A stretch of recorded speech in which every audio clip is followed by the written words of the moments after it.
Brad, what have you done now?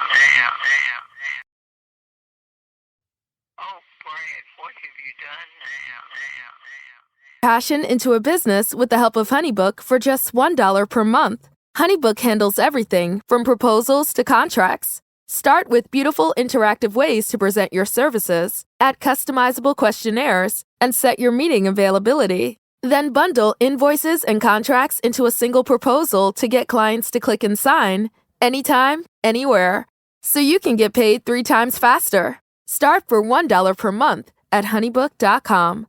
What's that place you've always wanted to try? Well, you're there, sharing plates with... Just one bite. Or on second thought, maybe not sharing. It's that good. When you're with Amex, it's not if it's going to happen, but when. American Express. Don't live life without it. Talk is Jericho, baby. Talk is Jericho. Talk is Jericho, mama. Talk is me. Welcome to Talk is Jericho. It's the pot of thunder and rock and roll. And last fall marked the end of an era for James Bond. No Time to Die is Daniel Craig's last movie as British secret agent 007. It was released after a long delay due to the pandemic. But as the movie said in the end credits, as it always does, James Bond will return.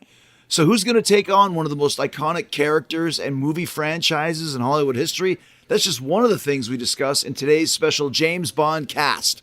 I'm a huge James Bond fan. I've assembled a cast of other huge Bond fans, including Don Callis, who's been on the show many times, Brad Gilmore, who's also a Talk is Jericho alumni and host of his own podcast, Back from the Future. He's just written a new book about the history of the James Bond movie franchise. It's called Bond, James Bond, Exploring the Shaken and Stirred History of Ian Fleming's 007. It's available now on Amazon.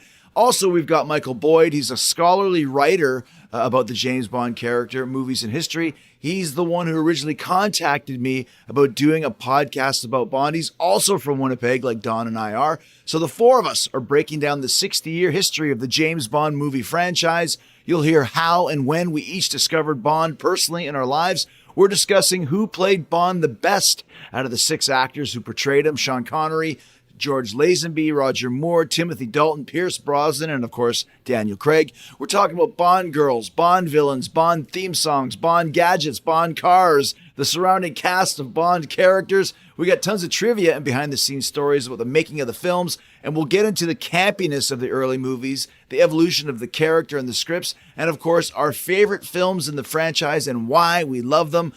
I'll even share our combined top 10 list at the end of the show. So here we go. It's Bond, James Bond right now on Jericho. Talk is Jericho. So one of the topics that we haven't discussed on Talk is Jericho that's been something I've been interested in my whole life, of course, is 007, James Bond. And I believe this show has been a long time coming. It was actually spurred by Michael Boyd from Winnipeg, Don Callis from Winnipeg, Brad Gilmore from Texas. But Mike, how did you get in touch with me, and how did we start talking about this, and when? It was about 2 years ago this February. Yeah. Wow. So the new Bond movie was about to come out. This was pre-pandemic. Right. And I sent out a tweet. I'm a big fan of yours, Chris. Been listening to the podcast since the beginning. Thought it was a perfect topic for you. You always have eclectic topics. Sure. And you responded. And I remember exactly where I was when I got the response. So we started talking, and then they're pushing it back because of this pandemic thing. And it's not really in North America yet. And it's been seriously 2 years of imagining what this movie is going to be like and what the conversation with you could be like. But yeah. Well, yeah, because we were talking about No Time to Die, which was originally supposed to be out, like you said, in 2020. And so it kept getting pushed back. And then I kept getting random texts from you, and I forgot to put your name in. So for a while, I was like, hey, man, what's up, dude? And then finally I had to bite the bullet and go, what's your name again? Just tell me. But this just also fit in because Don Callis mentioned at one point, too, that you were a huge Bond fan, and we'll get into just how. And then Brad Gilmore, who we did the podcast about Back to the Future about a year or so ago, you have a new book out about Bond as well. So all of us are tied in here discussing, James Bond. So what I want to do is Don, first of all, and we'll go through all of us here, how did you get into James Bond, and why are you such a big James Bond fan? I think I don't remember the first Bond movie I saw. I just remember being into them when I was a kid. And then someone, when I was in my 20s, gave me for Christmas the full VHS library of every James Bond film. I'd gotten a little bit out of it during the kind of Roger Moore years. And of course, the Connery stuff predated me. But I kind of watched the whole library, which I think took us up just past GoldenEye at that point, and kind of, decided what I liked and didn't like and whatnot. And then, of course, kind of have had many debates with people, not on podcasts, about what my thoughts and feelings are. And I kind of have, it's interesting because when you said to do our top 10 list of kind of Bond films, I'm like, it's almost like comparing eras in wrestling. It's like Nick Bockwinkel was great, but back then they didn't have the production values. So I kind of look at some of, as an example, the Daniel Craig stuff, and I go, well, I wonder how some of the Connery movies, if they had the advantage or maybe disadvantage of having those production values, would fare. What I have found is that some of the older Bond movies hold up actually to me very well. Yes. So, and then over Christmas, like it's kind of one of those Bond things have been like Magnum PI for me, oddly enough. It's like, it's something I watch when I want to escape. It doesn't matter that I've seen them all 20 times. Some of them I've only watched probably 5 because they were terrible, but the ones I like, and I watch them over. I was just watching the Lazenby film the other day again. So they never really gets old for me. And I find something new every time I watch them because I'm like, oh, that was interesting the way they did that. So, and Mike, what's your background in James? Because you have a lot of kind of experience on a university level almost. Yeah, so I didn't start writing scholarly articles on Bond until quite recently, but I've been a fan since I was a kid. I'm a little younger than you and Don. Brad, I'm guessing at your age, but I'm a little older than you, I think. You guys will remember pre-VCR, the only way you could watch old movies was if they happened to come on Saturday afternoon on one of the channels that you got. And it was probably Goldfinger that I first saw when I was like 9 or 10. I host a podcast on fans and fan culture, and it's really interesting how people get into things. And it's usually somebody that they like or somebody they respect introduces them. And for me, it was a father figure. It wasn't my dad. My own dad only watches Ernest movies. We don't bond over film at all. That's the next episode. Let's talk about Ernest Scared Stupid. He would be happy to come on and talk about that. It was my friend's dad, who was a single dad. He was a cop. He was cool. He introduced me to Indiana Jones and Monty Python and James Bond. And then I'm the type of guy, when I get into something, I kind of go in whole hog. I read as much as I can. In the pre-internet era, that meant scouring used bookstores for copies of the James Bond novels and learning about spies. And then I found out that not 3 kilometers from my house in Oshawa, Ontario, Canada, was the site of Camp X. And so I was actually there this summer. And what's Camp X? Camp X was the espionage training school for the Allies during World War II. Oh, gotcha. It's right on the border of Whitby and Oshawa on Lake Ontario. And there's only a marker there now, but Fleming may have been there at some point. It's not clear. I understand. Mike, correct me if I'm wrong, but a man called Intrepid, Sir William Stevenson, originally from Winnipeg. Yes. Some say Fleming based the books on... Fleming, when asked, like, is there a real James Bond? He said, like, if you want a real James Bond, William Stevenson. And where I'm sitting right now in downtown Winnipeg, not 3 blocks away between us and the legislative building is a statue to the man called Intrepid. There you go. It's Canada. Now, Brad, you've written a book that's about to come out, Bond, James Bond, exploring the shaken and stirred history of Ian Fleming's 007. And we mentioned before, I'm sorry, that escaped me. What's the name of your Back to the Future book that we did? It's called Back from the Future. Back from the Future. Which is a great kind of historical tome of all the Back to the Future movies. You've done the same for the James Bond films now. What attracted you to Bond and to writing this book? Well, I mean, it was kind of similar to everybody else. I discovered it on a VHS tape that my dad had. It was literally a black VHS tape that had a purple label on it that said James Bond, and he had like taped Diamonds Are Forever off the television. I call it my Bond mitzvah. It was like the first movie that I got to see from James Bond. Like anybody, when you see James Bond as a young man, you think this is the coolest guy that ever lived. It was Sean Connery. He had the women, he had the cars, he had the gadgets, he was a secret agent. I dove right into it. I kind of found Bond the same time I found Back to the Future. So there were these 2 franchises of film that I loved my entire life. And so after I did the Back to the Future book, we were talking about doing another one. I said, look, the only other thing I love much is Back to the Future Pro Wrestling is James Bond. then we kind of dove into it, my writing partner, Mike Kalinowski, and we wanted to do a very comprehensive talk about every movie, every era of Bond, and really try to cover the litany of it. So that's what we did in the book. And I've really been a fan ever since I found that VHS tape, and it's just never left me. You know, it's interesting because for me, I discovered Bond as well, probably on TV, seeing it. Because one of my first earliest memories is watching You Only Live Twice at my grandfather's house. He used to have a basement where you'd watch TV in, as we probably all did, and that old basement smell. And I vividly remember the string with the poison going down it, that one of the villains early in the movie, and they put a string to her mouth, and the poison comes down to her mouth and drips on her lips, and she licks her lips and dies.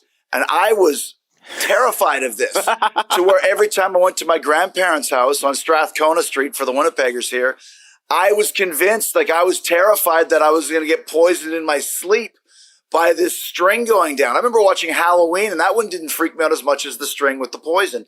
But then when VHS became a thing in the early 80s, all the Bond movies were readily available. And there wasn't every movie back then. There was some really bad horror movies and maybe a few new releases and all the Bonds. So my cousins and I went through them all, which then led to the 80s when I was going to the movies every weekend. Of course, that's the Roger Moore era, from For Your Eyes Only all the way to, what was his last one? His last one was View to a Kill. View to a Kill. And then also, too, that was around the same time, Octopussy and Never Say Never Again, which was kind of the non-official Bond movie, The Return of Connery. I saw all of those in the theaters. So it's been part of my history. But like Don said, I kind of dropped out for a while, which we can talk about as we go through all the different Bonds. But I think that they've done a really great job of drawing people back with the Daniel Craig films, which obviously have done billions of dollars of business. So I think, Don, you had a great point in talking about how the early movies still hold up. The newer movies have done a pretty good job of kind of taking Bond to a whole new global level. Let's talk about the different eras of Bond, because there's been, Brad, you can say, who's the 6 Bonds that have done them? You could probably rattle them off. We probably all can, but Sean Connery, George Lazenby, Roger Moore, Timothy Dalton, Pierce Brosnan, and Daniel Craig. There you go. It used to be hard to find the exact auto parts you needed, and that meant spending a lot of time at swap meets. It's a different game now when you can order exactly what you need from eBay Motors. They have 122 million parts, so you can always find the right fitment. Spend less time searching and more time building with the eBay Motors app, or visit ebaymotors.com. Let's ride. So we all know the Sean Connery era, and we can talk a lot about that. But the one thing I want to bring up right out of the gate is because we all had our top 10 lists, and Don had a great point. You can't go through everyone's top 10 list. There's too many movies.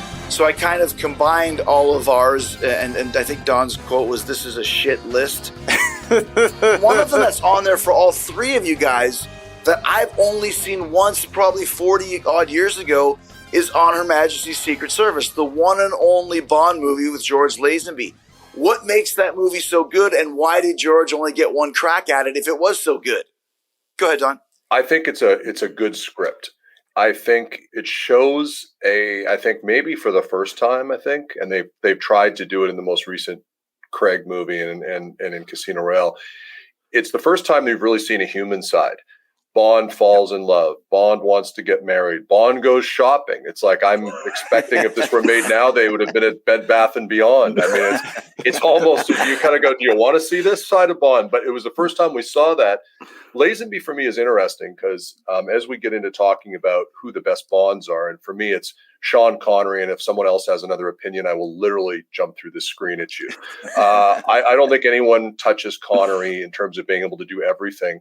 But Lazenby is so interesting to me because I think he's been described as wooden, which I think if you've never acted and you're basically a model and they grab you and say, hey, do this, you got to adjust your expectations. I think he had some interesting things. I think he had a human side to him that some Bonds didn't. I think that he fit the part. I think for me, fitting the part physically for me with Bond, it's one of the reasons I didn't like Brosnan, Dalton, and Roger Moore, because to me, they just physically didn't look like they could do much. Lazenby was like 6'2", 6'3", athletic looking. And you really wonder what would have happened had he had a chance to grow into the role. And from what I understand, and our guests would probably know a lot better, but it's like, basically, I think he was offered a 5-movie deal or something. And his manager and he decided that the woke culture of the 70s would not respond well to the James Bond and women and all that. So he decided it was a bad career move. Of course, it was a horrible career move. One that I read recently I read recently that he said he only regretted it at the times he was broke. So and him leaving, we got Roger Moore, which, you know, in some ways, I think both from who Roger Moore was and also some of the scripts that Roger Moore was forced to embrace, I think was like maybe not the best time.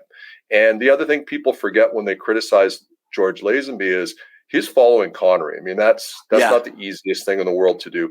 So I think that's a great movie for all of those reasons. And it almost doesn't feel like a Bond movie. It just feels like a really cool movie. I tend to gravitate towards the ones with a little less on the gadgets and the invisible cars and things like that. So I liked it for that reason too. I think that movie, as far as a one and done, you couldn't have asked for a better job from a guy who had never acted before. He had never had any acting job ever. He was just a male model from Australia who used to be a car salesman and literally was offered the job because he ran in Cubby Broccoli or Harry Saltzman's office dressed in a suit that was made for Sean Connery that he stole from the tailor down the street. He stole the suit that was made for Connery, put it on, got his hair cut like him, and ran in the office and said, I heard you're looking for James Bond. And then he got the role just off of that pure charisma, almost what Don was talking about. He looked the part. He looked like he could be James Bond. And yeah, he was offered those movies and he said, I didn't want to be typecast as James Bond for the rest of my career, which is kind of ironic because it's the only thing anybody knows about him. I actually got to interview Lazenby about, I don't know, maybe a month ago. A great late career interview. He was talking about all kinds of crazy stories, but he still today says that's the favorite thing that he's ever done in his career. And he does wish that he could go back and give it another try. Because I think with time, he could have been highly regarded as one of the better Bonds, but we really just didn't get to see much more than that. I think so. There's kind of divided opinion in the scholarly circle on that film and even the fan culture on that film. If Connery had done On Her Majesty's Secret Service, it would be everyone's favorite. And some people think, you know, Connery couldn't do the personal thing. I tend to fall in the first camp. I think of course if Connery had done this, yeah. This would have been everyone's favorite film because Connery wasn't acting for 50 years and not be able to handle that. Absolutely. Academy Award-winning actor. Sean, I mean, you just watch The Man Who Would Be King. But the stories of George Lazenby, like he is an amazing follow on Twitter. But the pictures of him at the premiere, like he grew his hair out and he grew this big beard and he just doesn't look like Bond. Like it was really what Don said. It was that he embraced the counterculture movement, didn't think that Bond was going to survive. And he just looks out of place at the premiere. It's really interesting. And because he was a model, they also thought him being James Bond, they said, well, you're a model. Are you like on the up and up? Are you into women? I mean, you're a male model. Do you even like girls? And they actually sent a prostitute to his hotel room to see and do kind of a check and see if he could handle the then manly duties of James Bond. So he had a really interesting story. Now, let's talk a little about Connery. Now, Don, you actually have a great story about when you met Sean Connery. You might be the only guy here that met one of the Bonds face to face. I'm a guy who I've never been excited by celebrities. I always said there was like 3 celebrities that I would go up to because I'm not a guy, hey, can I get a photo? Can I get an autograph? I would never do that. But my 3 were Prince, George Michael, and Sean Connery. Well, I never met Prince or George Michael, but I was in a hotel in Toronto with my nephew and my friend Kelly, who Chris knows very well, and just a bunch of Winnipeg guys kind of hanging out, and we're drinking in the lobby. All of a sudden, someone runs out and goes, oh my God, Sean Connery's in the bar. So I'm like, what? And so I guess he was in Toronto shooting a film. So we all jumped up because we're all Connery fans and we run into the bar. Where's Sean Connery? And they're like, he just went to the men's room. At this time, Sean Connery, I'm guessing, is in his 60s. He has his white friar tuck hair and it's in a long ponytail. He'd grown it out. It was just a horrible look, but he's still Connery. And he had like the handlebar mustache. So we look and there's a men's room. So the 3 of us all follow him into the men's room. And I think he'd been into the scotch a little bit. And so there's 3 urinals and he's in the middle one, which is a bad move. And so, it's a very cramped washroom. Right behind the urinal, there's a stall. My one buddy goes into the stall. So he's looking at Connery's back. My nephew is on the left-hand urinal, Connery's in the middle, and I'm on the right. So we got this guy surrounded. So he kind of like, he's a little bit loaded. He kind of looks to his left, looks at my nephew, looks at me, realizes what's going on. He goes, "What are you pussies looking at?" which was exactly what you want Sean Connery to say to you in a men's room. And I had no comeback. I'm just like, oh my God, he talked to me. And then he just left. He just walked out? He just walked out, nothing. And we probably should have said, like, hey, buy you a drink. But I mean, you're standing at a urinal. Yeah. A little weird. You had a great point, Don, and we can discuss this for a bit, that Connery was the original Bond, and people still relate to Connery. I have a real affinity for Daniel Craig as well, but for the same reasons as you do, Don. He looks like he could kick somebody's ass. He looks pissed off, and he looks mean, and in English slang, he looks hard. And Connery looked that way, even in Never Say Never Again, when he was, gosh, I don't know how old he was, late 50s, almost 60. He still is the epitome of a James Bond. But let's talk a little bit about the evolution, because Bond starts out very serious and then gets very campy by the end of the 70s, which I think is one of the reasons why he left. What was the reason for that transformation, and how do you feel, you can start, Brad, how Connery was able to morph with that? And were the Bond movies, Diamonds Are Forever and those ones, as good as Goldfinger as a result of the campiness that started creeping in? Yeah, I think Connery, when he was cast, you could have done a better job to start a series around one actor. And Sean Connery and Dr. No, From Russia with Love, Goldfinger, and even Thunderball, all of those are very grounded Bond films based in the writings of Fleming. Try to keep to it as much as possible. Even in From Russia with Love, you have the Green Bentley that we always read about in the novels. Like, they really tried to stick to it as much as possible. Sure, was there camp? Yeah, I mean, you have the silly Bond girl names and some of the jokes and things of that nature. It wasn't until, though, his fame really was the downfall, I think, of his Bond. By the time You Only Live Twice comes out, he's the biggest star in the world. When they went to go to Japan to film the movie, I mean, he couldn't even go to the restroom. There were similar to Don's story. There were people following him into the restrooms, taking pictures of him, relieving himself just because he was that big of a Bond guy. And so that's when he stepped away. But as far as the progression of the movies, and Mike, you could jump in on this, as far as the campiness, I think with any series, even if you look at Seinfeld, at the very beginning, it's a very small show about small situations. As the show continues, you almost kind of parody yourself after a while. And I think that's what happened, especially when he left after You Only Live Twice, then came on Her Majesty's Secret Service. Then he came back for Diamonds Are Forever and got the biggest paycheck in movie history, which was $1 million at the time. And that movie, although it's fun, it's the first Bond movie I saw, it's really weird and out there. I love it too, especially with Bruce Glover. Crispin Glover's dad is one of the villains, Mr. Wint, Mr. Kidd. But I think that's kind of part of the problem. He looks uninterested. Like, it starts off with him looking for Blofeld and like really mean and stuff. And as the film progresses, he's enjoying his paycheck and the tone of the film changes a bit. But I just think that Connery kind of became a prisoner of his own success. And nobody seems to like playing Bond. Like, Connery definitely didn't like it. Craig apparently didn't like it. It's very demanding. So I think that there's some of that, like, just didn't want to be typecast, wanted to try new things. I will say about Mr. Wint and Mr. Kidd, the two kind of henchmen from Diamonds Are Forever. When I was trying to get Gallows and Anderson to come to AEW, and they originally were supposed to be in the Inner Circle before they re-signed with WWE. And I told them, I said, dude, you guys got to watch Diamonds Are Forever and look at Mr. Wint and Mr. Kidd. These two guys are you two guys. You guys play these two characters in this faction, it's going to get over huge. And Don, you know them. I think it would have worked. It would have worked great. And it's interesting you mentioned about the wrestling thing. So when I came to AEW and I was wearing the pink sunglasses, I remember Jericho saying to me, it's what's the show with the Blacklist TV show?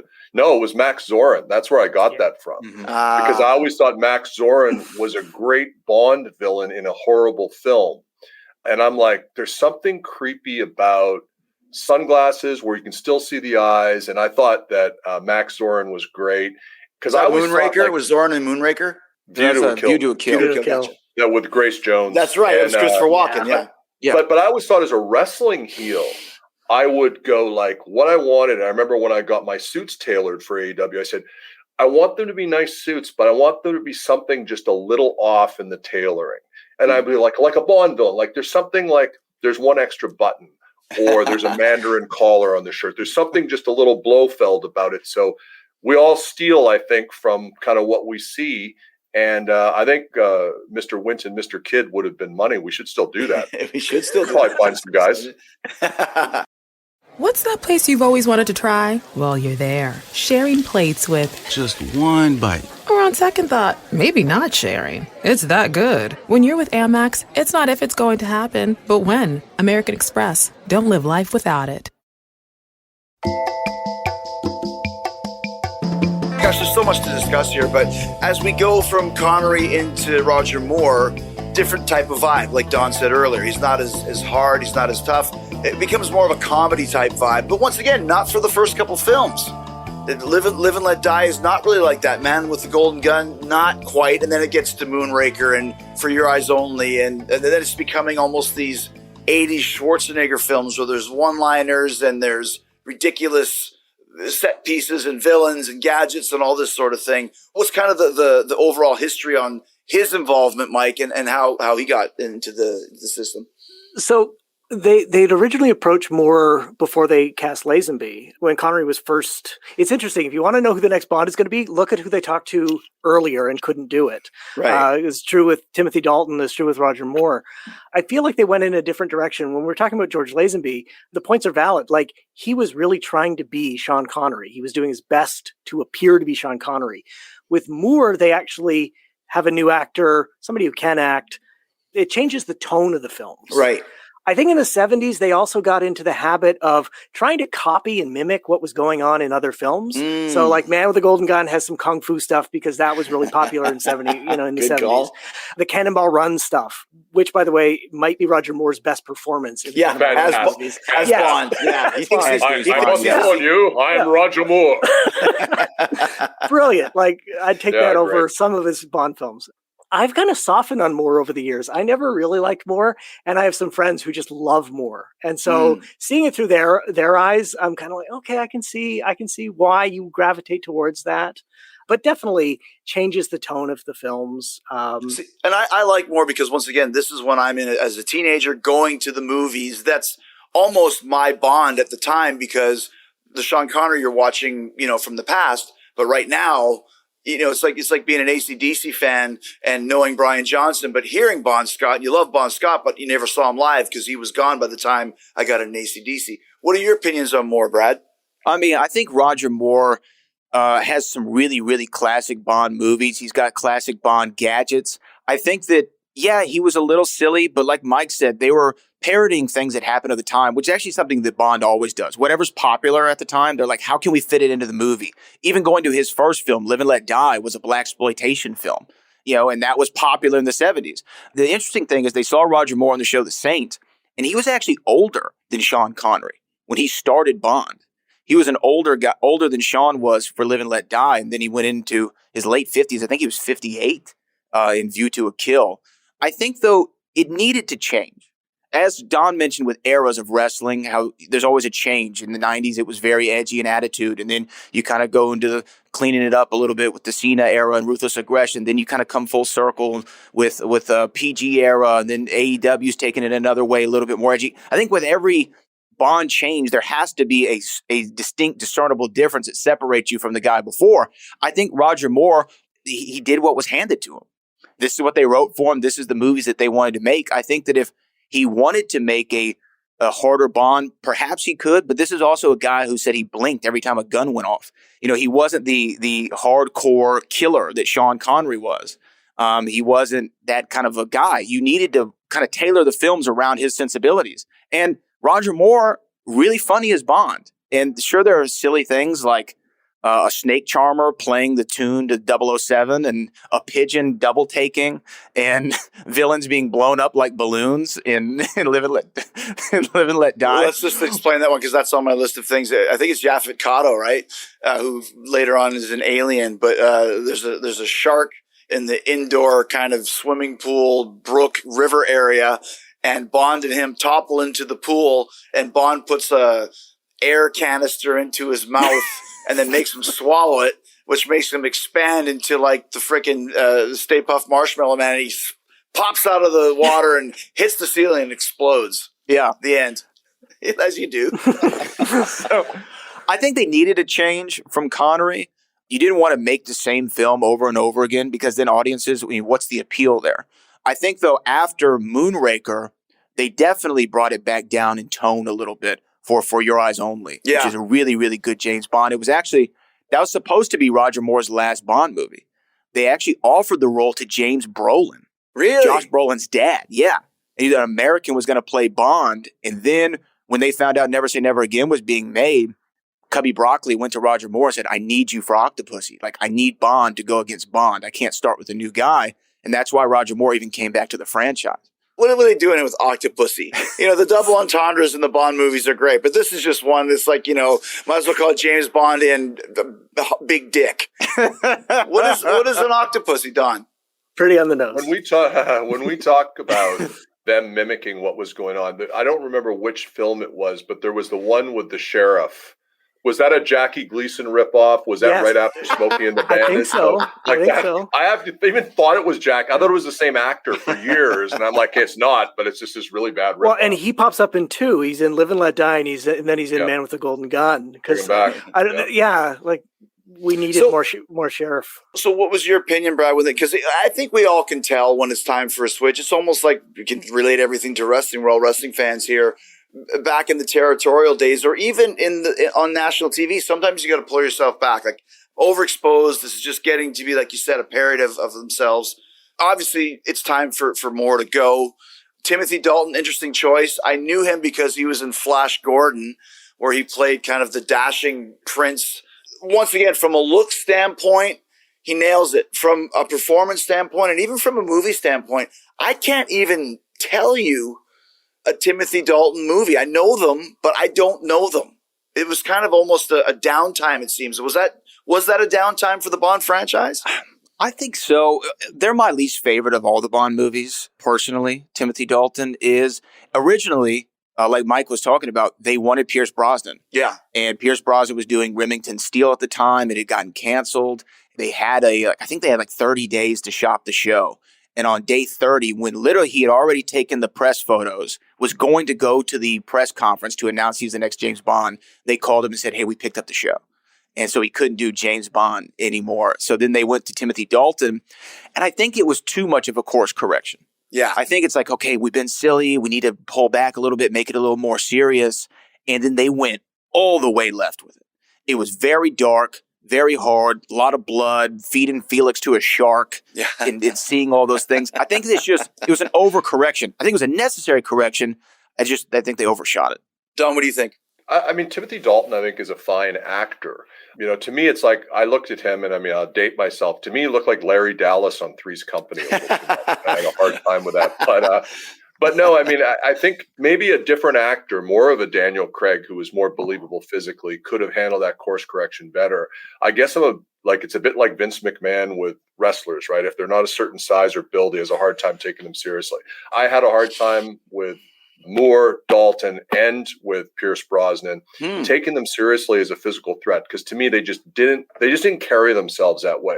Daniel Craig has that. There's other things I think he doesn't have, but he has that. Connery had that, and many other things. Timothy Dalton, I think there was just something really missing. I mean, the Moore films, for sure, I think you wanted to go a different direction, and then I think they kind of went with the Swiss Army knife of Pierce Brosnan, where it's like, he's a 6 out of 10 in everything, but he's not an 8 or a 9 out of 10 in anything. And he had some real stinkers as well that he had to deal with. I think the only film of his that I liked was GoldenEye. And GoldenEye is problematic for many reasons, but I think it was more just like, we saved the franchise. There was that feeling when GoldenEye came out, but then his subsequent films were very poor, I think. Yeah, they got really into the special effects and really into the out-of-the-world gadgets, and it didn't work anymore. How many movies did he do? He did 4. He did GoldenEye, Tomorrow Never Dies, World Is Not Enough, and Die Another Day. It definitely got a little, again, almost what would happen with Moore. I think look, like you said, Jericho, with Roger Moore, was your Bond growing up. Growing up, Pierce was my Bond. He was the guy who's the first one I saw. Die Another Day was the first one I saw in theaters.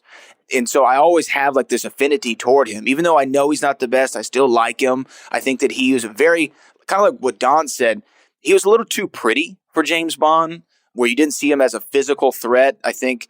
And then toward the end of the movies, look, I love Denise Richards, but I don't know if she's a nuclear physicist. Terrible. You know what I mean? Horrible. And That's some of the worst acting, and that covers a lot of ground. That is one of the best lines, though, when at the end of the movie he goes, I'm going to paraphrase it, I'm going to prove that Christmas comes more than once a year. Once a year, yeah. Because her name was Dr. Christmas Jones. They had a lot of bad one-liners. My favorite bad one-liner from the Pierce era is he's like at Oxford or something. He's making out with some blonde, and she was like the French professor. And Moneypenny calls him, and he's like, "Oh, I'm just brushing up on my French." And then she goes, "Well, you've always been a cunning linguist." And it's like, oh my god, like what are we doing here? Reused that line. Yeah, it's interesting that the one-liners are very corny. I just read something that you guys will know, of course.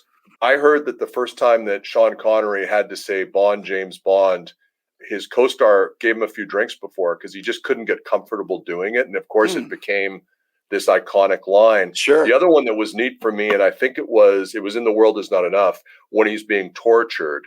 And the actress, the bad girl actress, I can't remember her name. She was a model in France. Sophie Marceau. Sophie Marceau says to me, "I'll give you the world." And he goes, "The world is not enough."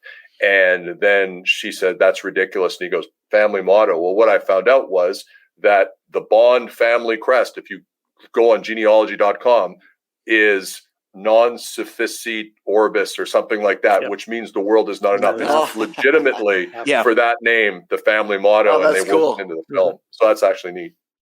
In some ways, we're all set in our own holdover ways. You still paying high energy bills, and me eating the exact same vanilla pudding every single day. There are other flavors, but they're for other people. I feast at the altar of sameness, so I get it. Change is hard. But don't be a holdover when it comes to paying too much for energy. Switch to Champion Energy and you could save up to 35% a year with no surprise charges and no hidden fees. Champion, it's time for some new energy. PUCT 10098. Now you mentioned Daniel Craig, and he comes in now. This is when the franchise goes to $1 billion franchise. I'm sure those other ones were moving. Plus, the whole movie business as a whole went to that way. But now you have Bond almost becoming as big as a Marvel movie, shall we say. And the top 4 Bond grossing movies are the 4, well, probably 5 now with No Time to Die. What is able to take that to the next step? Because it seems we've got the Connery is cool, then Moore is in, then it kind of goes down, then Pierce bring it up. What was it about the Daniel Craig franchise that really took it to this multi-billion-dollar business? They made a really bold decision to reboot the series, which they'd never done before. The conceit of the Bond movies is like it's the same character, just, it doesn't matter about the timeline updates, but it's the same character, more adventures in his life. This, they completely disregard the past. It looked like they were going to actually shoehorn it into the beginning of the Connery era with Skyfall in particular. If we're not afraid of spoiling a 6-month-old movie now, they kill him in the movie. Okay. Yes, they kill him in the movie. At the end of No Time to Die, Bond dies, and we can discuss that. Yeah. But So this is like, they've never done anything like this. So I think breaking with the past, rebooting the series, allowing new people to come in because it's new, really did a great job in terms of marketability and accessibility for fans. What do you think, Brad? Yeah, and I think that we're also in a time where blockbuster films are making more money than ever, especially if they're very quality. You saw that with all the Marvel films and Star Wars coming back. And I think for Daniel Craig, he was just the perfect kind of guy. He had the coldness of Sean Connery, but also he has humor that Roger Moore has. He has that tough factor that Don was alluding to that you need from a Bond. Like when he kills somebody, you believe that this guy could kill somebody. And they just went, again, for that course correction, but this time they did it the right way. Whereas Pierce Brosnan was kite surfing tsunamis and giant ice castles in Die Another Day, battling a villain who has diamonds in his face. This time they tried to bring it down to now it's a villain who's selling arms, and you've got to win it you got to beat him in a poker game. The stakes, although they were big, they can't. There's so much great tension in the movie, and we got to see how he kind of became who he became in the opening, cold opening for Casino Royale. We see him become a 00, get his 2 kills in order to become a licensed to kill 00 agent. and you get to follow him through that. And even that opening parkour chase where he's chasing the bad guy and the bad guy's doing all these crazy jumps and flips, and Daniel Craig just goes straight through the wall, right? Straight through the drywall to chase him down. That was really such a great introduction to what we were going to get, which was a very serious, grounded Bond.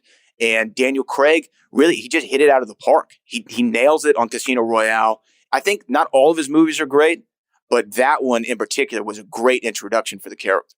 Well, and I wonder, it's Casino Royale is a property of Ian Fleming. It was the first James Bond novel, and it was not part of the original package when they bought the rights to James Bond because it had been made as a 1954 TV movie. The first James Bond, for trivia buffs, is actually a guy named Barry Nelson. He played Jimmy Bond, an American version. It's an awful film. You can find it on YouTube. Not worth the effort at all. But when they exhausted the Fleming franchise, that's when they kind of got crazy with all the special effects and gadgets and stuff like that. So going back and actually reacquiring the rights to the first one, so it's grounded in the type of story that it came from, the literary tradition. It's a Bond that's closer to the literary Bond. He's more of a thug. Definitely believe you do not want to meet this guy in a dark alley. I think that helps too. But let me ask you this, Don. You mentioned that Craig had some of those things, but other things that Sean had, he didn't. What do you think about that? Well, I like Daniel Craig would be my second favorite Bond. I had Casino Royale as my number 3 behind From Russia with Love and Goldfinger. I really like that film. I like it more than Skyfall. I don't like his other films at all. But Daniel Craig has those things. What Sean Connery had, I mean, look, everyone who plays Bond is handsome. Sean Connery was, in my opinion, like, just looking at him, this is a stunningly good-looking guy. Yeah. With eyes that, while he was this hard, mean guy, he had these like doe-like eyes that like would make someone melt. And he just had a swagger, a natural swagger about him, and a sexiness, I guess, as Bond that I don't think Daniel Craig pulls off in near the same way. Daniel Craig is not as good looking. Sean Connery was I think a Mr. Scotland or he's a competitive bodybuilder. Yeah. And if you look at his physique, we're talking the 60s now, before, Daniel Craig gets ready for these movies. He's got a nutritionist. He's got supplements of whatever. Sean Connery walked into that movie probably not doing any training. He's got the squared off pecs. He looks great. He was an athlete. Mm-hmm. So to me, Connery had that hardness, but he also had that little je ne sais quoi that you just go, oh my God, this guy's just got it, in a way that I think Daniel Craig doesn't. But that doesn't mean Daniel Craig's bad. It just means I think Connery was incredibly special. He's not as charming. Yeah. No, and I agree with Don. The physical appearance of him. I was showing my fiance the Bond movies for the first time. She'd never seen one. And we started watching them in order about maybe 2 months ago. And we're watching Dr. No. And I just turned to her about 15 minutes in. I'm like, so what do you think? She goes, he's hot. I mean, that's kind of the appeal. He was what every man wanted to be and what every woman wanted to be with at the time. And that's really a really key factor in what makes a great Bond. Well, I want to say too, and I want to talk about the Bond girls next, but in between that, I like the fact that when we started getting later on into the series, especially with, like you mentioned, the reboot, that the roles changed. Like M became, Judi Dench. It's not a guy, it's a girl. Q, Desmond Llewellyn was like 90 by his last few movies, and like every Bond is younger, and he's old. And they finally bring in John Cleese, which was great. And then in the new one, they have a younger guy. It's the same character, but just played by different actors, and I like that. Because just because Bond changes every time, then I feel that some of the other guys and girls should Moneypenny and everything like that. So we got that as well, which was much necessary and needed. Let's talk about the Bond women. Some of your favorites that stand out for you, because there's so many. I mean, Bond definitely had a great collection of chicks, shall we say? And it's also funny too to see the difference how it is in the 60s and now in 2021. I was watching some highlights last night. He's just like, Sean Connery just walks by some chick and just slaps her on the ass. Like, boom. Yeah. Like, you try that nowadays. It's not going to go. It's not going to He literally, that was in Goldfinger. He smacks her on the ass and says, man talk, and like shoves her away. You know what I mean? Like you can never do that. But yet they still get away with Bond being still this Lothario and all that sort of thing. They've just changed it to where the chicks are outsmarting him at times and they're just as Lothario-esque as he is. Don, who are some of your favorite Bond girls or that stand out for you?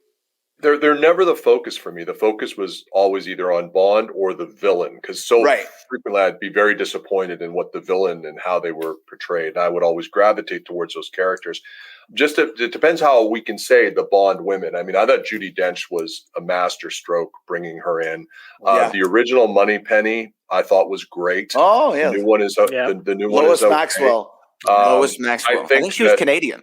Yes, she was. Yep. Right on. Yep. I think that I did not like actually the actress who played Tracy on Her Majesty's Secret Service. Diana Rigg wasn't her acting. I just didn't like. Wow. I don't know, the presentation is like, okay, of all of them, this is who he's falling for. Like, I couldn't buy it. I think my favorite heel though would have been Onatopp, just because. It was like such a cool look, and it was the campiness of the Roger Moore films with Grace Jones, but kind of done better. Like, Grace Jones swallowed too much scenery for me in the scenes and took too much limelight away. So, but I would say original Moneypenny or Judi Dench for me. Wow. All right. How about you, Brad? I mean, when it comes to the Bond women, there's several that come to mind, but none of them top Ursula Andress as Honey Rider in Dr. No. Famous. When she walks out of the water with the knife on her side, and the orange bikini that was then done again in Die Another Day with Halle Berry, who, again, is just a physical specimen in that film, as Jinx Johnson, I believe was her name. But I love Honey Rider. I like Vesper Lynd, who's played by Eva Green in Casino Royale. Such a pivotal character for Bond. And that was, I think what you were saying, Chris, that was when I felt like they made the Bond women his intellectual either equals or superiors. Right. She has that line about, how she measured him for a suit or something. And she's like, I'm going to keep my eyes on the money and off your perfectly formed ass. That's what she said to Daniel Craig.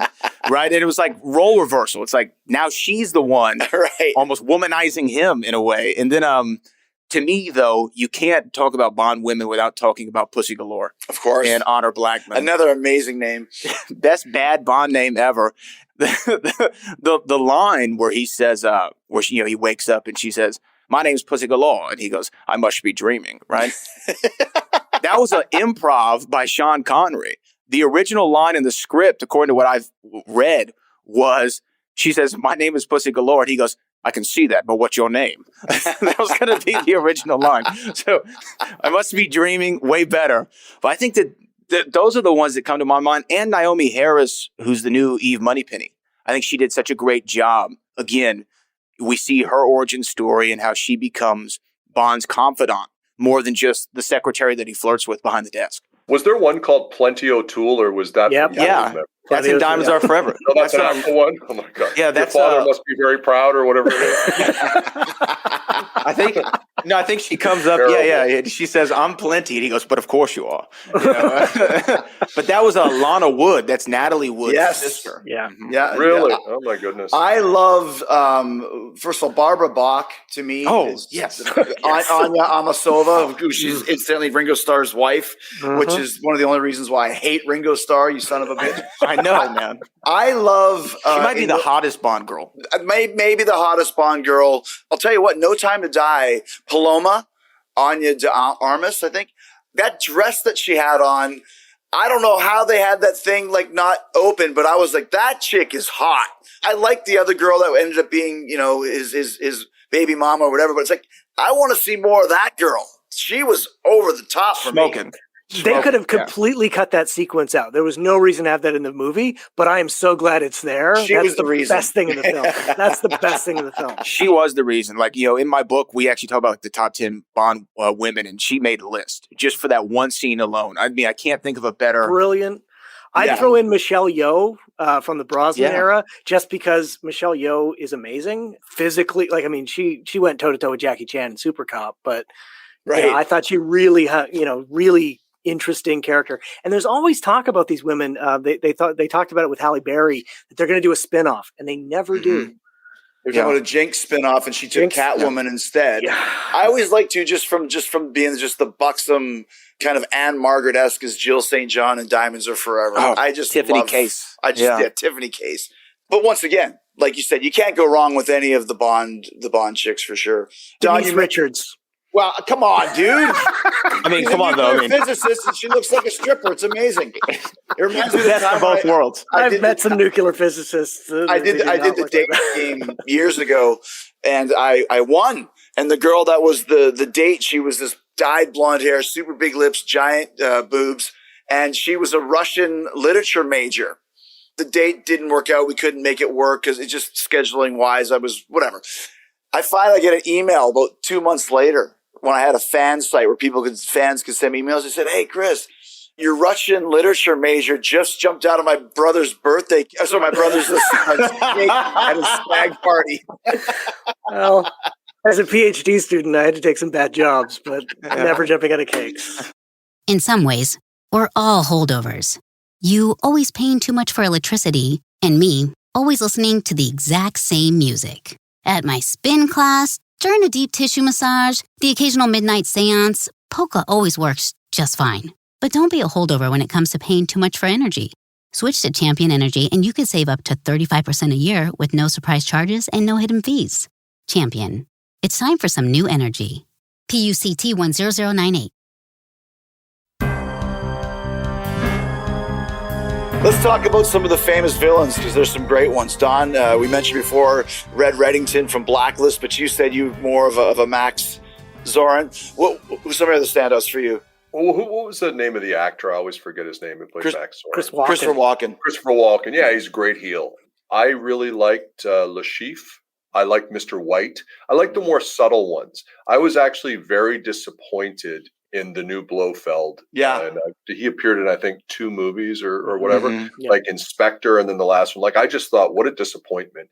And I think what you don't want with a Bond villain, and this was my problem with Telly Savalas, it's kind of like when I go see a Tom Cruise movie. I sit there, and even if it's really good, I'm watching Tom Cruise. Right. And I don't want a Bond villain that I recognize as the guy from this. The villain in Skyfall, whose name escapes me, Raul Silva. Famous actor, Raul Silva, famous actor, but so good that I got lost in that in the moment. I never did with the new Blofeld. So for me, I think Raul Silva was great. I really like Donald Grant in From Russia with Love. I mean, he was kind of like the low class, very physical version of James Bond who comes to kill Bond in From Russia with Love, and they have a great fight scene on the train.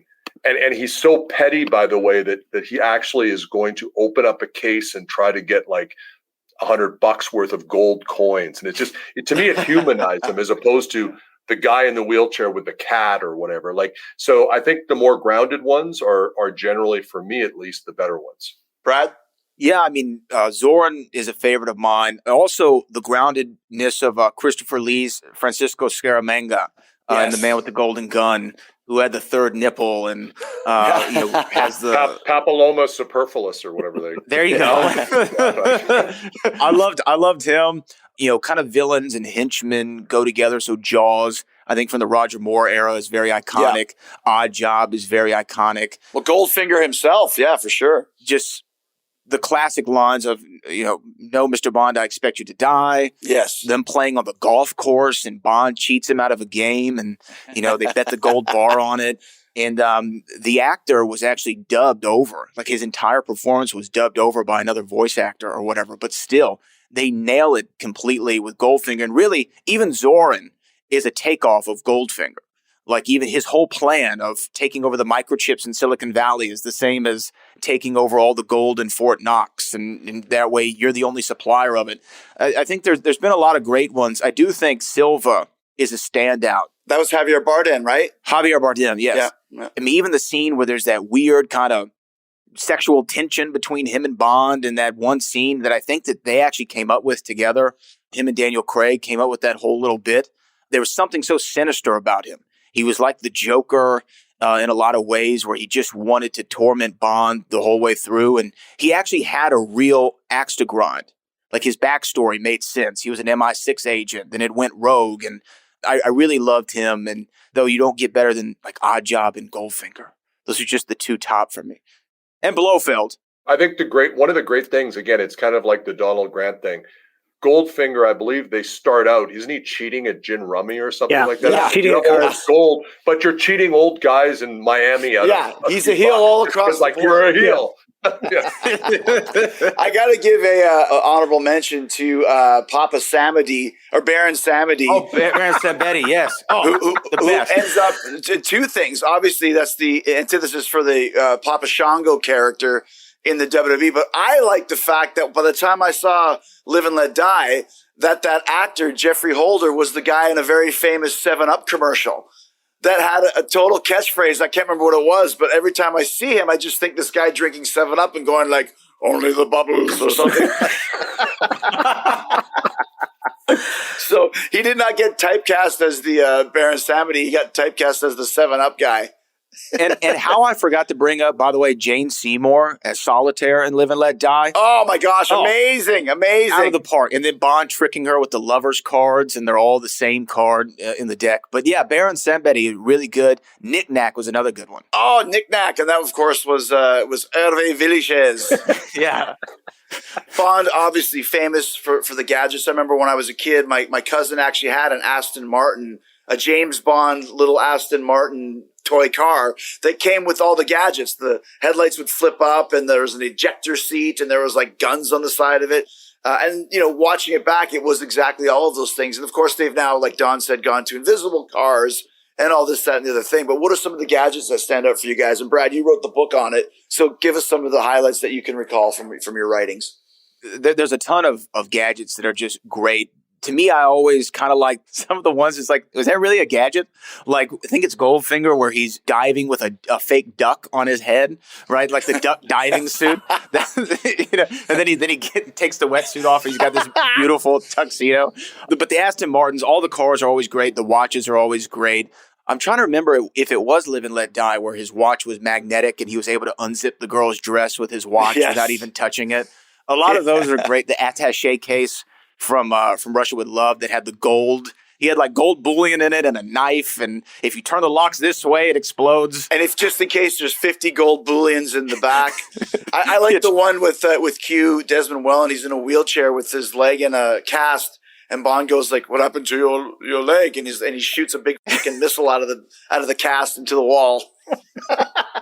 Those were always my favorite when they were in the Q shop. Yes. This is too wacky for this movie, but let's just enjoy it here. Don, you got any that stick out for you? I've never been a gadget guy, but for me the iconic thing, and it's super corny, is the Odd Job hat. Yes. And, and like just ridiculous, but also like just the one that in a world where I kind of go like, I don't get too excited about the gadgets. I like it when they downgrade the gadgets. I think it was in Skyfall. He just had a radio transmitter. I was like, yes, this is cool. Yeah. And same thing in From Russia with Love, like the basics. Oh, there's tear gas canister. It's just there magnetically. It's basic stuff. But yeah, the Odd Job hat thing is a tremendous gimmick. I also like the Rosa Klebb spike that comes out of the boot. Obviously, the once again, the antithesis for Frau Farbacina in Austin Powers. It's so funny if you watch Austin Powers. Of course, we got it from the start. A lot of people didn't. It's such a mimicry of those first 4 or 5 movies. Everything is just a direct, blatant ripoff of it. So if you're a fan of Austin Powers and you haven't watched From Russia with Love or Diamonds Are Forever or Live and Let Die, you got to go check it out. Like even when he opens the door and there's a bunch of people fighting and he just closes the door, that actually happens from my recollection in You Only Live Twice. And by the way, Jeffrey Holder's big catchphrase was, "It's the Uncola." Let's talk about some of the music, the themes. Obviously, a very important part of the Bond movies right from the start is the opening credits, which really got cool and kind of very psychedelic with naked silhouettes of chicks and stuff. But the theme is so important. Very let down by Billie Eilish's newest theme. Went through a deep dive and listened to all of them, so I'm up to snuff on all of that. Which ones kind of stand out for you? Because there are some great ones, and there's some that are so-so. But it has become one of the stalwart Bond tropes for sure. Personally speaking, I gravitate towards the Duran Duran from the Living Daylights. Great. Yeah. No, it's from A View to a Kill. View to a Kill. Yeah, View to a Kill. Sorry. I did know that. People forget how big Duran Duran was. Yes. They were huge. And when they got the Bond, like that's a significant get. Like, you know, the move from the orchestral big, you know, Shirley Bassey stuff from the 60s to have real legit pop icons do that song. But they did a great job incorporating the Bond feel to it. And a great video. Like, you know, at the end, Simon Le Bon. Like, it just works so well. Simon Le Bon, yeah. Don? I mean, that's definitely one for me. I mean, Duran Duran was the biggest band in the world at one point. People forget. And that's one of those ones, it's like you ask yourself the question, how many Bond themes would I put on my playlist just to listen to? Like, I listen to A View to a Kill just because I like the song, not because it was necessarily a Bond song. So I like that, and Live and Let Die for me is one that's kind of always, that's a classic, right? Yeah, that's the epitome for sure. View to a Kill was the only #1 Billboard Bond song. Wow, interesting. I noticed too from when McCartney submitted Live and Let Die, they were like, this is a great song, who's going to sing it? Because they didn't think Paul McCartney would be able to pull it off. And here it is, once again, from A View to a Kill might be the #1. Live and Let Die is the one that we all know. Guns N' Roses recorded it. Lizzie Borden recorded it. Paul still plays it in stadiums to this day with the giant pyrotechnic display. It, to me, is the epitome of the Bond theme. I will also throw in, on the other side of the coin, Goldfinger, Shirley Bassey, which that 60s just Goldfinger. And she actually rhymes it with Old Finger, which is amazing. It's a bold rhyme. And then the other one that I think kind of gets lost, which really fit to me in kind of a more modern way, was when Madonna did Die Another Day. It's a great catchy pop song, but she's got some shit to it where I can envision the opening credits and this being cool for a Bond movie. Those ones to me are the ones that I enjoy the most. Brad? I like most of all of those. I think Nobody Does It Better by Carly Simon. Oh, classic. And The Spy Who Loved Me it's my favorite one. Diamonds Are Forever, another Shirley Bassey. Diamonds are forever. I mean, she just has that great Bond voice that even, Kanye West sampled it for one of his big songs, Diamonds Are Forever. Live and Let Die, you said. I think that Broccoli may have had something against the Beatles because remember there's the line in Goldfinger. What does he say? Like drinking Dom Perignon above 38 degrees is like listening to the Beatles without earmuffs. It's like and then Paul McCartney ends up singing it. But one of my favorite Bond songs was like an unofficial Bond song for Thunderball. Johnny Cash wrote and recorded a song called Thunderball that he submitted to the filmmakers because he wanted to do the next Bond song. They rejected Johnny Cash's Thunderball. That was, if you ever can find Thunderball, which is he put it on one of his albums from Johnny Cash. That was a really good one. I really like Skyfall from Adele, which won the Oscar. That's got a Shirley Bassey type feel to it. Here's a little trivia for you guys. What's the only Bond movie where the singer of the theme appears in the opening credits? The Madonna one. No, is it For Your Eyes Only? Yeah, For Your Eyes Only? Sheena Easton. Oh, right. Yeah, she's actually Madonna is in the movie. Yes, but not in the opening credits singing the song. Exactly. Fencing instructor. Very believable. So now Jericho, I have a request. The next time I'm at a Fozzy concert, can you cover Goldfinger? Because I would love to hear that. We can't, but we will, however, do Shirley's third Bond theme for Moonraker. There you go. Oh, very good. Even better. Which to me goes like this. Moonraker! As we start to wind down here, we get to our top 10 list, which Don, with this famous quote, this list is This is a combination of all of ours. There had to be at least 2. Some of them are 3. And one of them even had actually 4. All of us were on that. And I'll read them out and then we can kind of discuss. It's Casino Royale, the 2006, not the David Niven Casino Royale, which we didn't discuss, nor should we. Goldfinger, On Her Majesty's Secret Service, Dr. No, The Spy Who Loved Me, Diamonds Are Forever, GoldenEye, No Time to Die, For Your Eyes Only, and Skyfall. Don, why do you think that list is f***ed? I don't know how you have a top 5. Some of this also goes, of course, we're all skewed by which Bond we grew up on and which Bond we like. So I am very reticent. I gave you a top 7. And I said, that's it. I can't come up with any more. And so I'm very reticent to include a Roger Moore film because they just don't like Roger Moore as Bond. So I think we're all skewed by that. My top 3 were From Russia with Love, Goldfinger, and Casino Royale. I don't know how you have a top 10 without From Russia with Love on it. I don't know how you include any of the other Connery films other than Goldfinger, and you don't include From Russia with Love. So I don't get that.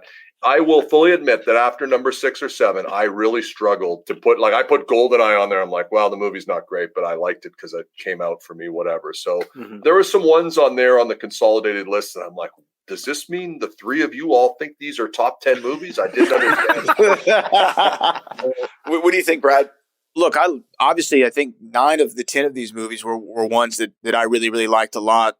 I see what Don's saying about From Russia with Love. It's just if I was trying to also, I'm like, let me get some with Connery, let me get some with Roger Moore, let me get Pearson there. I think I put everyone but Dalton on the list. I think, though, Casino Royale, it's number 1 on our consolidated list, and it was number 1 on mine just because, again, it had everything that you wanted from a Bond film. But Goldfinger has to be up there. Daniel Craig, like I said, I don't think that Spectre or Quantum were very good, but I really like Skyfall a lot. Even though the last third of the movie is essentially the plot to Home Alone, where he's trapped in a house with gadgets and booby traps. I really like the movie.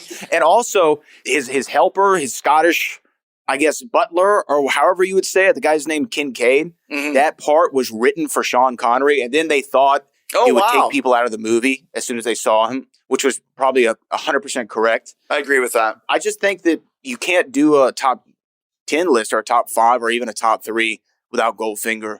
Goldfinger set the standard for what a Bond movie is. Does it have the catchy tune? Does it have the hot girl? Does it have the cool car? Does it have an iconic villain, henchman? What does the opening credits look like? And that was really the first time. Iconic death. Kevin Shirley Eaton getting painted. I never forget this, too, because I researched it when I was a kid. Could you die from being painted? And you could, because they said that you could. You have to leave a little space open at the bottom of your back. But they would have to cover up your mouth and nose because we actually breathe through it. So if you just technically, it's true. Technically speaking, it's true. You'd have to or you play could along. just use a plastic bag and save the paint. You know? Chris was at his grandparents' house afraid of paint. That's right. I was afraid of the string with the poison on it, man. What do you think, Mike? Like Don, From Russia with Love is my number 1. It's been my favorite since I really started understanding what the Bond films are. I just think like Dr. No gets most things. It gets the Bond girl. It gets some of the stuff right. From Russia with Love hits it. Like everything's just perfect in that film, I think. The 2 of the 4 of us had that as number 1. Even make the top 10. Who's handling this stuff? I don't know. Maybe it was what me. What kind of algorithm did you use? Hold on. Yeah. So my kickback from the poor my childhood knowledge got crushed today. You can't kill someone by painting a body with gold. You can't die of skin suffocation. But you can die of somebody dropping poison down a string into your mouth. See, that would work. If you ate the poison, you could. I so want to sneak into your hotel room on the next AEW loop and put a string from the ceiling to your face while you're sleeping. Dude, I will take my foot in a cast and shoot a missile through your head. The last couple things here. We're talking about No Time to Die. I like the movie. I like the fact that they did something completely different, which we talked about earlier, and they killed James Bond. It was a very noble death. It was his only way out. The spoiler alert, he couldn't see his family because if he sees them, they die instantly from this genetic, basically poison that's in his system that will be connected with anybody that's in his same genetic code or whatever. What happens with Bond now? Why do they kill him when we're assuming they're going to bring him back? Or do they just go prequels now? Or what happens next? There's something that you guys had mentioned about what they mirror what goes on. So Lashif shorted airline stocks a few years after 9/11. Now we have this smart blood at a time when people are getting vaccinated. Right. It's a very odd thing to me. I think that I don't know where they go from there. They've shown that they can reboot. The more interesting question for me is who's next. And I mean, that's a subject of a worldwide debate. And I hope it's not the guy who played Superman. It generally hasn't been the really obvious guys, right? I'll tell you who it's going to be right now. I'll tell you right now who it's going to be. Please tell us. Dwayne Johnson. Oh, you think? God. Well, that's the end. He wants it. It fits all the profiles, though. The only thing is he's not British. He's too famous. From a diverse standpoint, from a looks like he could kick somebody's ass standpoint, from a big box office standpoint, I think the next James Bond is going to be an African American. I just see the way that the world is right now. And listen, Felix Leiter's been white. He's been black. He's died. He's brought back. He said he got eaten by a shark. He drowned in this one. What's the difference? M has been a man. M has been a woman. Q has been old British guys and young Americans now. So why not? I think so. Idris Elba was named as somebody, potentially when Daniel Craig. Sure. I think he's too old now, but watch British TV. And if there's somebody interesting, there's a chance that they're probably on the list. So how do they bring him back, though? What do they do, Brad? Again, before, Bond was never connected to really the movie before. I mean, there was some loose continuity. With the Daniel Craigs, they were so distinct, it had a beginning, middle, and end to his story arc. Right. So I think that you're just starting with another Bond, and I wouldn't want to see another origin story or anything like that. Almost do it like they did the new Spider-Man series, where he's already Spider-Man. We don't know how he started. We don't know when he got bit by the spider. He's already Spider-Man, and he's in it. I would like to see somebody who's just completely unknown. The same way Connery or Lazenby were, or even have like a little bit of notoriety. Even though Roger Moore was on a very popular show, he wasn't a mainstream movie star. Go somewhere like that. Give me somebody who I don't see as, hey, look, it's The Rock.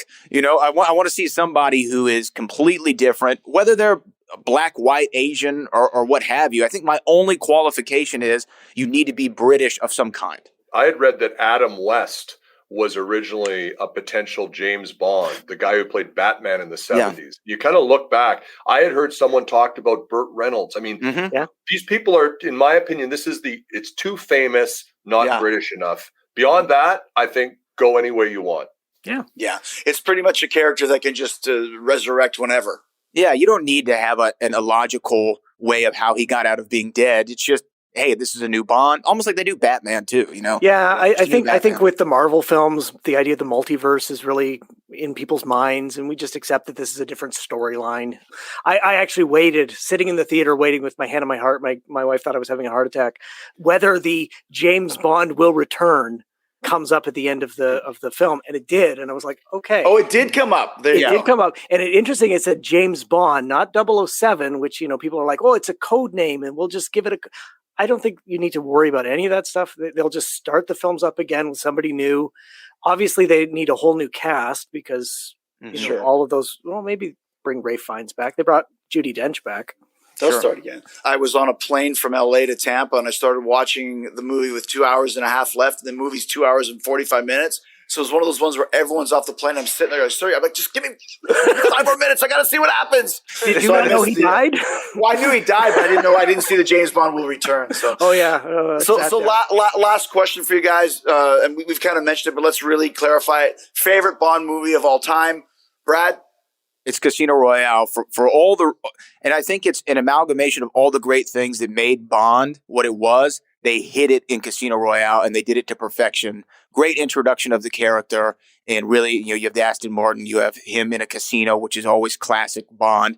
The first time we saw him was in a casino, so it makes a lot of sense. Daniel Craig, the second greatest Bond of all time behind Sean Connery, but has the best Bond movie. Mike? From Russia with Love. Nice. I'll take Goldfinger, but I could also go with Skyfall if you twisted my arm. Don? From Russia with Love, I can understand choosing Goldfinger or Casino Royale as well. I think they're close, but I think it then becomes personal taste. But definitely from Russia with Love, I think that's Connery at his best.